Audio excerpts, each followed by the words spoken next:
ਕਹਿੰਦੇ ਨੇ ਸ਼ੌਂਕ ਦਾ ਕੋਈ ਮੁੱਲ ਨਹੀਂ ਹੁੰਦਾ ਤੇ ਜੇਕਰ ਸ਼ੌਂਕ ਕਿਸੇ ਸ਼ੌਕੀਨ ਪੰਜਾਬੀ ਦਾ ਪਾਲਿਆ ਹੋਵੇ ਤਾਂ ਲੋਕ ਖੜ-ਖੜ ਕੇ ਤੱਕਣ ਲਈ ਮਜਬੂਰ ਹੋ ਜਾਂਦੇ ਨੇ। ਤੇ ਆਪਣੇ ਅਜਿਹੇ ਵੱਖਰੇ ਸ਼ੌਂਕ ਨੂੰ ਪੂਰਾ ਕਰਦੇ ਹੋਏ ਜਲੰਧਰ ਦੇ ਕੈਨੇਡਾ ਤੋਂ NRI ਨੇ ਨਿਊ ਹਾਲੈਂਡ 3630 ਟਰੈਕਟਰ ਤੇ ਆਪਣੀ ਪੂਰੀ ਰੀਝ ਲਾ ਕੇ ਉਸ ਨੂੰ ਇਸ ਤਰ੍ਹਾਂ ਮੋਡੀਫਾਈ ਕਰਵਾਇਆ ਕਿ ਇਸ ਦੀ ਦਿੱਖ ਲੋਕਾਂ ਦੇ ਦਿਲਾਂ 'ਚ ਧੱਕ ਪਾਉਂਦੀ ਹੈ।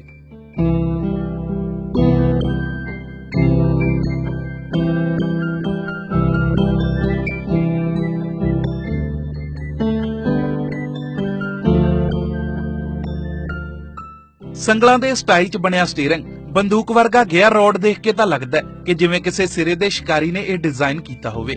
ਵਾਜਿਆਂ ਦੇ ਸਟਾਈਲ 'ਚ ਬਣੇ ਹਾਰਨ, ਜ਼ਬਰਦਸਤ ਮਿਊਜ਼ਿਕ ਸਿਸਟਮ ਤੇ ਫੈਂਸੀ ਲਾਈਟਾਂ ਕਿਸੇ ਚੱਲਦੇ ਫਿਰਦੇ ਪੱਬ ਦਾ ਅਹਿਸਾਸ ਕਰਵਾਉਂਦੀਆਂ ਨੇ।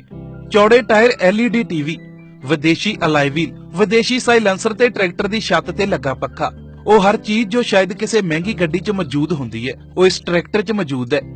ਇਸ ਟਰੈਕਟਰ ਦੀ ਸਭ ਤੋਂ ਵੱਡੀ ਖਾਸੀਅਤ ਇਹ ਹੈ ਕਿ ਇਸ ਦੇ ਪਿੱਛੇ ਟਰਾਲੀ ਵੀ ਬਣਵਾਈ ਗਈ ਹੈ ਜਿਸ 'ਚ ਬੈਠਣ ਲਈ ਸੋਫਾ ਸੀਟਾਂ ਲਗਾਈਆਂ ਗਈਆਂ ਨੇ ਤਾਂ ਜੋ ਪਰਿਵਾਰ ਦੇ ਨਾਲ ਇਸ ਤੇ ਬੈਠ ਕੇ ਗੇੜੀ ਦਾ ਮਜ਼ਾ ਲਿਆ ਜਾ ਸਕੇ।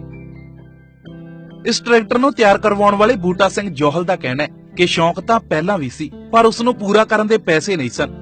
ਹੁਣ ਜਦੋਂ ਉਹਨਾਂ ਨੇ ਪੈਸਾ ਕਮਾ ਲਿਆ ਤਾਂ ਆਪਣੇ ਸ਼ੌਂਕ ਇਸ ਤਰ੍ਹਾਂ ਪੂਰੇ ਕਰ ਰਹੇ ਨੇ। ਸ਼ੌਂਕ ਸੀਗਾ ਉਦੋਂ ਪੈਸੇ ਨਹੀਂ ਸੀਗੇ, ਹੁਣ ਕਮਾਈਆਂ ਕੀਤੀਆਂ ਕੈਨੇਡਾ ਜਾ ਕੇ ਤੇ ਮਹਾਰਾਜ ਦੀ ਕਿਰਪਾ ਤਾਂ ਇੰਨਾ ਨਹੀਂ ਸੀ ਵੀ ਇੰਨਾ ਇੱਥੇ ਵੀ ਲਾਈਕ ਕਰਨਗੇ ਸਾਰਾ, ਤਾਂ ਵਾਹਿਗੁਰੂ ਦਾ ਸ਼ੁਕਰ ਕਰਦੇ ਮਾਲਕ ਦਾ।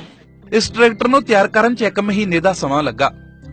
ਮਕੈਨਿਕ ਦੀਪ ਕੁਮਾਰ ਦਾ ਕਹਿਣਾ ਹੈ ਕਿ ਇਸ ਨੂੰ ਤਿਆਰ ਕਰਨ 'ਚ ਉਹਨਾਂ ਨੇ ਆਪਣੀ ਪੂਰੀ ਰੀਝ ਤੇ ਜ਼ੋਰ ਲਗਾ ਦਿੱਤਾ।